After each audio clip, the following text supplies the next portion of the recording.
Hey everyone, welcome back to the channel, and here we are working on Subzero from Mortal Kombat, and I did this with pastel pencils. I really enjoy using pastel pencils. I prefer them over colored pencils because they're very easy to blend. Like colored pencils, they're pretty waxy. It's like a hard wax, so it's really hard on the wrist when you're trying to blend those. So I always recommend doing pastel pencils. I also like doing oil paints too. But in this case, we're working with pastel pencils. On this, I use the Carbothello Pastel Pencils. You can also use a Carbothello Stabilo Pastel Pencils, and those work really well with blending. I would recommend those. I use the Carbothello pencils. I mix them with my Stabilo Pastel Pencils. Now you can see here as I'm working on the face and the head, I do a lot of the darks first, and then I'll start adding the highlights on top. And I'll blend a lot of it with using a blending stump or a paper stump. I like using a number 4. That helps me get nice smooth transitions between the colors. And you always want to overlap the colors. If you've got a light tone and a mid tone, you want to mix those together so they can blend together seamlessly. Now I'm using a Charcoal General's white pencil to get those highlights in, or you can use a Stabilo Carbothello Pastel Pencil white, and it will do the same thing. So I usually start off with the head. That's always where I start off as, because you want to make sure. I also spend the most time on the head because you want to make sure you get everything accurate to your source material. So that once I'm done with the head, I typically tend to go a little bit faster when I get towards the body and the background. But I would say the most important part, even more important than the head, would probably be the eyes. So you don't want those eyes looking like lifeless or dead. So you want to make sure you get the expression correct in the eyes. Make sure you pay close attention to your source material. Now this is a short tutorial just for YouTube. If you want to see this full length tutorial, I believe it's 4 hours long, where I go in depth and tell you everything from beginning to the end on how I painted this picture or how I drew it. And the link to that tutorial is in the description below. It's also posted right here on this video. It's patreon.com/artofgarduno, and I have many tutorials. And I'm always uploading new tutorials. Every month I'm putting maybe anywhere from 2 to 3 new videos a month, so make sure to check those out. And if you want to subscribe to it, you can if you decide for whatever reason you don't like it, you can always cancel anytime you want. And I've really never had a cancellation yet, so I must be doing something right. So people really like my tutorials. So I don't waste your time. I will show you exactly how I achieve how I color, how I blend, how I do detailing.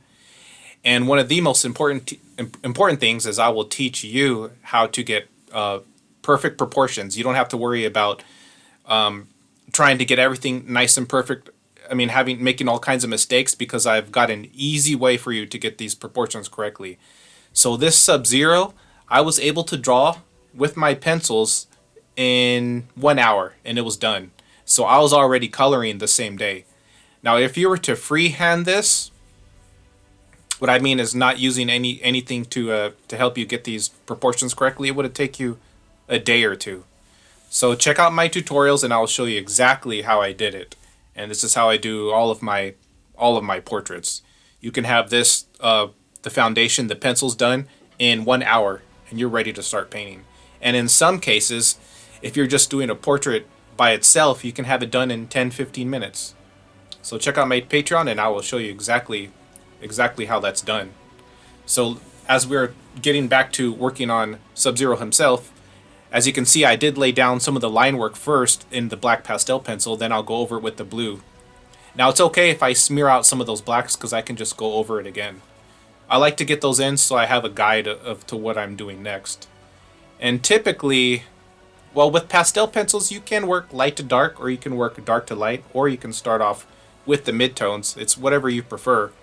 Unlike other mediums like oil paints, you can only do it mostly one way.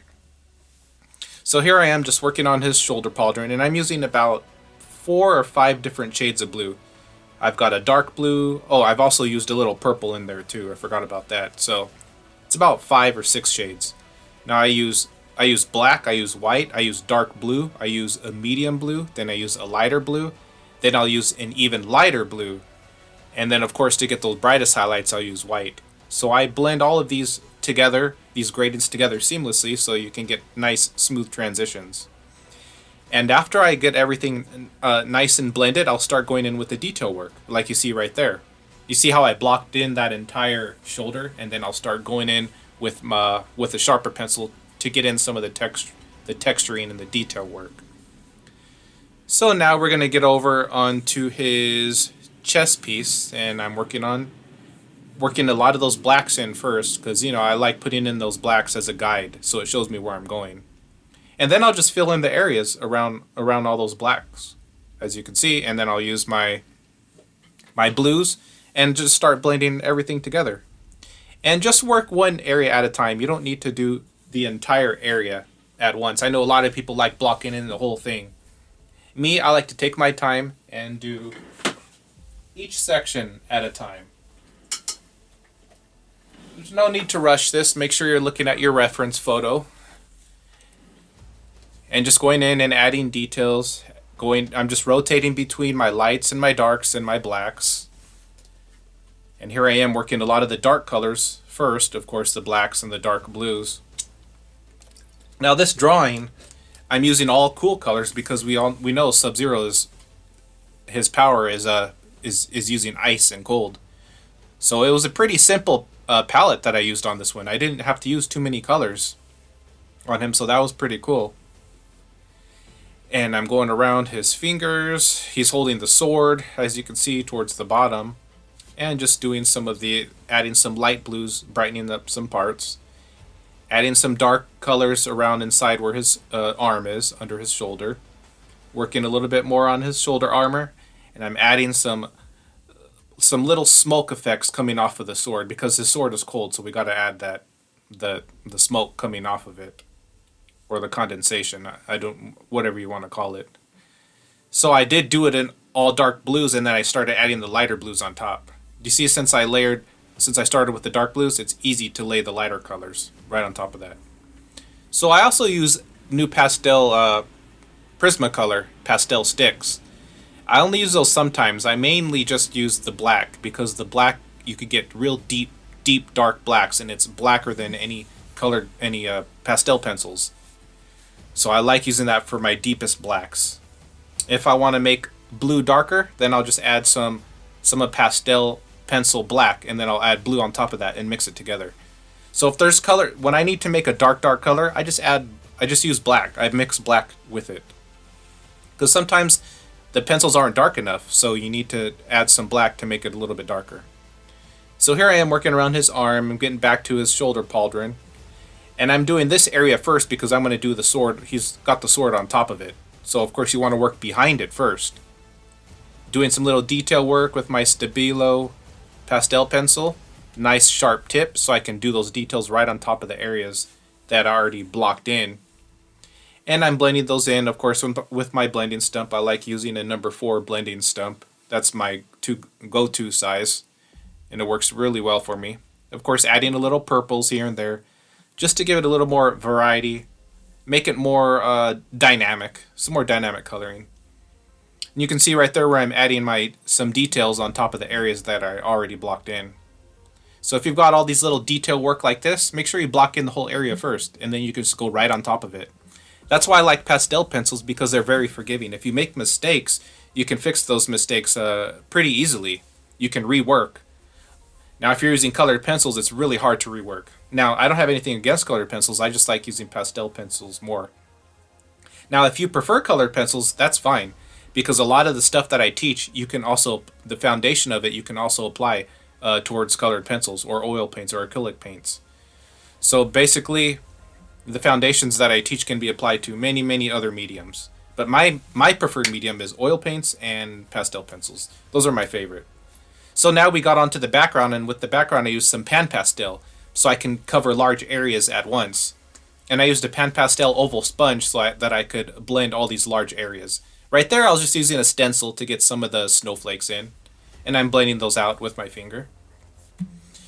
And as you can see, I'm coloring all the dark areas first, and then I'll start adding the snowflakes on top and a lot of the highlights.